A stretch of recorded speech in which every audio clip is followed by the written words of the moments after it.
Okay, this is the scene of the final action on of the Battle of Chickamauga right here.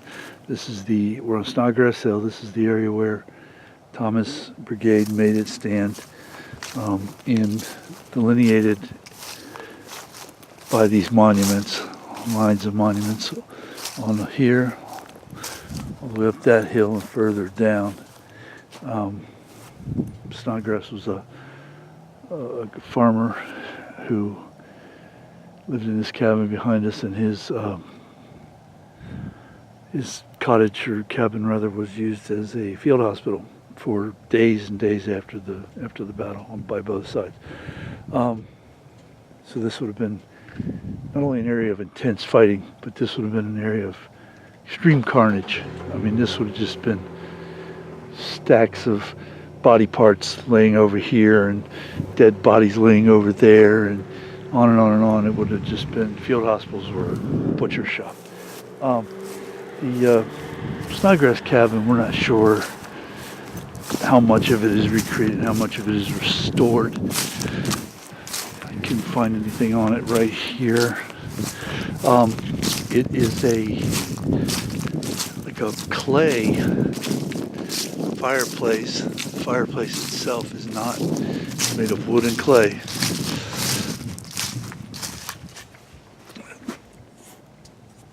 So I'm not sure what of it's original, what of it isn't, but we're going to assume some of it's original. There's the fireplace, I should say the chimney. The fireplace is made of stone, but the chimney wasn't.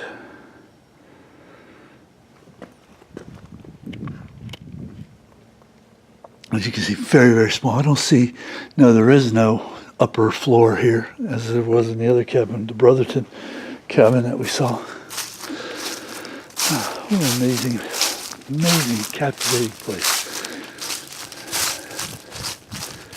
This is where all the units around him were disintegrating, and he was out in front with nobody on his sides, nobody supporting him.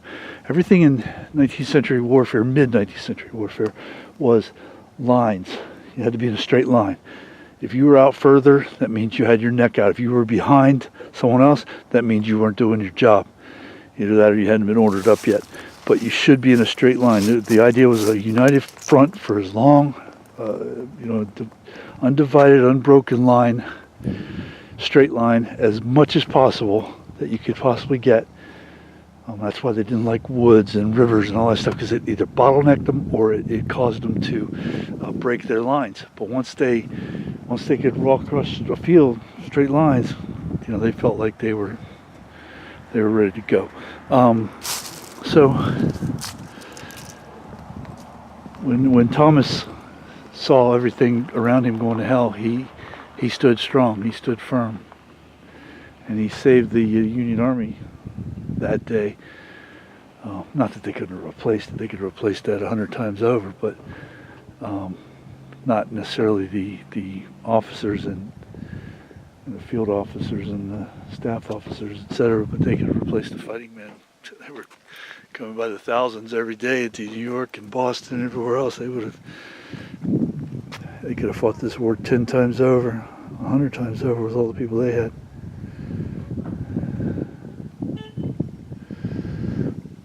So anyway, this is it. This is our last stop. Exciting stuff.